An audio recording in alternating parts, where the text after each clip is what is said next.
Philip Wallace Sterling, also known as Death-Stalker, has been affiliated with the Unholy Three. His notable aliases include Exterminator and Death's Head 2.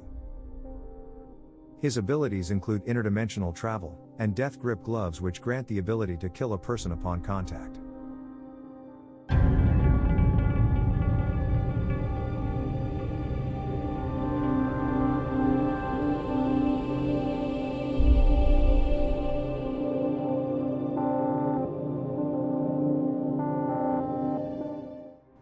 Philip Wallace Sterling was born in Riverdale, Bronx, New York.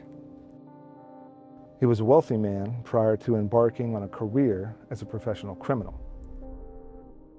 When he first appeared as the Exterminator, he recruited the Unholy Three. He constructed a time displacer ray, or T-ray for short, which could teleport its target into another dimension, possibly the limbo from which Immortus hails. The Exterminator led the Unholy Three in a series of criminal activities and battled Daredevil. When Daredevil defeated the Exterminator and his agents, he also destroyed the T-ray, accidentally bombarding the Exterminator with its strange energy and seemingly killing him. Sterling found himself trapped between two dimensions, able to return to Earth at will, but only for a few hours at a time.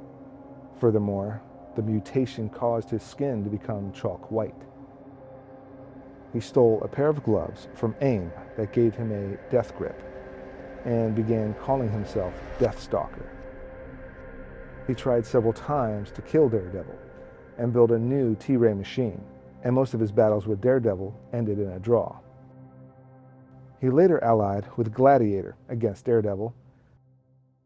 Death-Stalker traveled to the Florida Everglades in search of papers relating to Ted Salas's experiments, and encountered the Man-Thing. He later stole a set of ancient Lemurian mirror lenses from various museums and used them to create a powerful gun in order to destroy Daredevil. However, Daredevil destroyed the gun, and in the midst of their battle, Death-Stalker was mysteriously discorporated by the Skywalker. He reappeared in a third costumed guise as the second Death's Head, gifting an enforcer called Smasher with superhuman strength and kidnapping Karen Page in order to force her to give him the original Death's Head's research. He was defeated by Daredevil and the Ghost Rider, killing Smasher with his touch during the battle. Sterling resumed the Death-Stalker identity and assembled a large gathering of criminals to take part in an undisclosed theft, presumably of T-ray components. Daredevil discovered the gathering, and in the resulting confrontation, Death-Stalker touched, and thus killed, one of his underlings, frightening the others away. Seeing no point in battling Daredevil at this time, he teleported away. Angered at this latest interference with his plans, he created another Smasher and sent him to kill Daredevil. The new Smasher failed, of course, yet Daredevil refused to imprison him, knowing that Death-Stalker would have entered the prison and killed him for his failure. Turning to a new plan, he stole a newly developed scientific apparatus from Stark International. Death-Stalker attempted to kill Daredevil while he was supposedly hospitalized, but was stopped by the Avengers. He created a new Unholy Three and had them kidnap Matt Murdock. Daredevil intervened at St. Stephen's Cemetery, where Death-Stalker killed two of the Unholy Three and attacked Daredevil. Unable to overcome Death-Stalker's superior abilities, Daredevil knocked out the nearby street light, thus enclosing the cemetery in darkness. Fighting blindly, Death-Stalker rematerialized while his body was phasing through a tombstone, which killed him instantly. Death-Stalker was, for a brief time, survived by his mother, Elizabeth Dawes Sterling. Lying on her deathbed, and in her hatred of Daredevil for the death of her son, she had her house converted into a death trap and built childlike androids fitted with self-destruct devices, constructed to lure him to his demise. However, Daredevil just barely managed to escape her deadly revenge.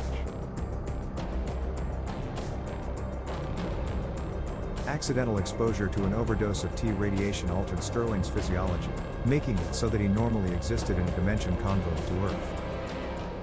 While in this realm, he could watch and listen to events on Earth without being observed from Earth by any means. By willing himself to do so, he could shift into the Earth dimension to varying degrees. He could become visible but intangible, or visible and tangible as he desired. He could shift from one state to the other instantaneously. Also, while completely in his interdimensional state, he could cover distances more rapidly, enabling him to disappear from one Earth location and reappear at another far sooner than if he had traversed that same distance on Earth. Death-Stalker could not continuously manifest in the dimension of Earth for more than several hours at a time. His cybernetic death grip device, stolen from AIM, was worn in his gloves, which emitted a dose of microwave radiation when activated by mental command, crippling or killing, depending on the duration of contact, any living creature who came into contact with it. This self-described touch of death energy has been described as microwaves, but seems to have properties of both lightning and truly intense cold. Death-Stalker, however, had to materialize tangibly and in full on Earth for the device to be effective, a lone weakness which Daredevil learned he could exploit to attack Sterling. All in all, Philip Wallace Sterling was a brilliant criminal mastermind running a global espionage syndicate, in addition to being an accomplished inventor and scientist with extensive knowledge of advanced scientific gadgets and mechanisms. After the death of Sterling, a new Death-Stalker appeared in the group Villains for Hire. This Death-Stalker's true identity is unknown. She is among the villains hired by Purple Man to help him start his new criminal empire. Death-Stalker was almost shot in the head by crossbones, and quoted as stating, "You can't kill what is already dead." Death-Stalker later survives an explosion of a boat she was aboard. The second Death-Stalker can teleport and has a microwave death grip.